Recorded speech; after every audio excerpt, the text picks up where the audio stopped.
اس تعدی سے نعمت کے طور پہ یہاں کا رنگ روٹ جین اگر اٹھا لوں نا اس کو بادشاہ بنا سکتا ہوں اس وقت. رنگ روٹ جن آ کے مجھ سے بیعت ہو جائے نا اس کے سر پہ تاج رکھنے کی صلاحیت اللہ نے مجھے دی ہے. اور وہی جن اس پہ ایسی روحانی پاور ڈال سکتا ہوں کہ وہی اکیلا کروڑوں جنات سے لڑ سکتا ہے. اور یہ میرے تجربے ہیں, میں نے کیے.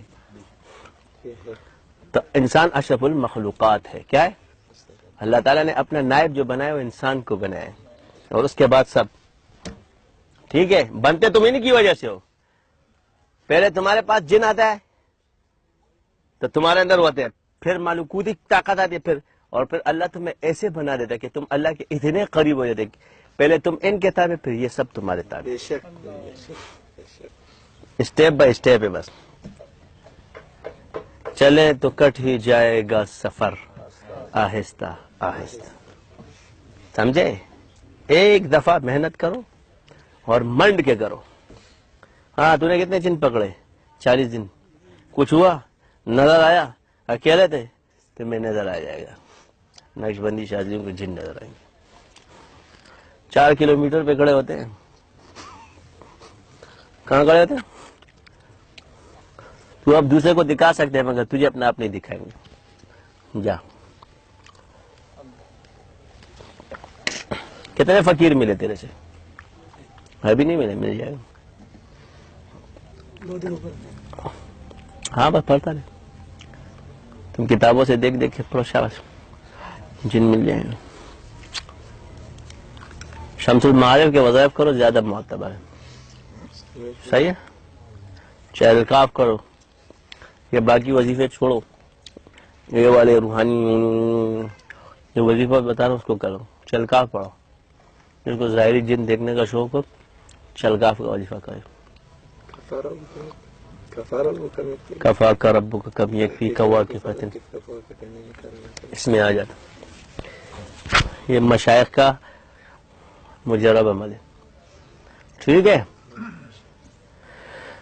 اب کوئی وہ یہ سن کے خود نہ کرے, بغیر اجازت کے کوئی نہ کرے. مجھ سے اجازت لے, کل پھنس گیا اس کی اماں میرے پاس آ جائے گی. نہیں, آپ نے جو بیان میں کہا تھا میرا بیٹا پاگل ہو گیا. اور یہ چہلقاف وہ بندہ کرے گا جو فیض النور ختم کرے گا, پہلے والا نہیں کرے گا. یہ بھی بتا دوں, احتیاطی تدابیر پہلے سے. فیض النور ختم کرنے والا آدمی چہلقاف کر سکتا ہے, اس سے پہلے نہیں کر سکتا. پھر پاگل مینٹل اسپتال میں پڑھیں گے, میں ذمہ دار نہیں ہوں گا. سمجھ گئے؟ میں نے اجازت دی تھی نا, آپ نے خود سے تھوڑی کیا تھا. اجازت الگ چیز ہے, وہ الگ ہے, یہ ایک عموم ہے. بعض لوگوں کو ایک میں بھی دیا جا سکتا ہے. میں نے جن سے 6 بنایا تھا, وہ 3-4 دن تو اس نے کھانا بنا کے جب صبح اٹھتا تھا تو تیار ہوتا تھا. پھر میں نے اسے کپڑے دھلوانا شروع کیا. صحیح کام کر رہے ہیں. پھر اس سے گھر دھلوانا شروع کیا. میں سے کہا میں تنگ گیا ہوں. میں نے کہا اس کی شادی کرو, میرے کے لیے دوسرا بھیج دو. لڑکی تھی.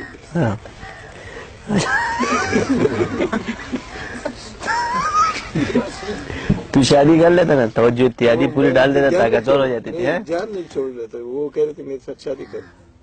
تو میں نے اس کو جنیا کون پالے گا؟ خوبصورت نہیں دکھا؟ نہیں, وہ پری تھی. میں نے اس کو بولی پری, اس کو میسج نہیں آ رہا تھا. پری تھی, اس کو میسج نہیں آ رہا. اس نے کہا تو نے اس کو خسی کر دیا. کیا چیز ہے بھائی, کیا کون سا عمل کیا تھا؟ دعا عمل کیا تھا, بانجی کر دیا میں نے. چلو اچھا کیا, آزاد کر دیا, ابھی بچوں کی اماں بن گئی. نہیں, وہ اس کو اللہ نے وہ طاقت دی. سر جو آپ نے بات کی نا, اس کو وہ لیلا والا گھوڑا مل گیا ہمارے عملے کے اندر. وہ ہمارے عملے نے اس کو اتنا اوپر لے گیا ماشاءاللہ کہ اس کو اب یہ بتا نہیں میڈیا پہ, سارے سن لیں گے. چپ بیٹھ. پھر پری تیرے کو پری والا بابا کہاں سے لاؤ؟ میں تیرے کو کہاں سے ڈھونڈوں؟ یہ تو پریوں کی شوق میں آ جائیں گے. ہاں ٹھیک ہے. ایسے فقہ حنفی میں تو شادی نہیں ہے, جن سے نکاح جائز نہیں ہے. باندھی رکھنا تو جائز ہے نا مفتی صاحب؟ کیوں نکاح نہیں ہے؟ باندھی سے نکاح تھوڑی ہوتا ہے. نہیں تو جن سے غیر تو, جن سے غیر تو ہمارا کافر بھی ہو گیا. ہم تو نکاح تھوڑی کر سکتے, بس باندھی تو بنا سکتے. نکاح نہیں کرو گے تو باندھی والے حکم میں تو آئے گی. یہ تو دونوں مفتی صاحب ہے نا. نہیں مسئلہ نہیں, اس میں مسئلہ نہیں ہو تو بعد میں بات کریں گے. علمی مسئلہ ہے. ویسے فقہ حنفی میں نکاح نہیں ہے.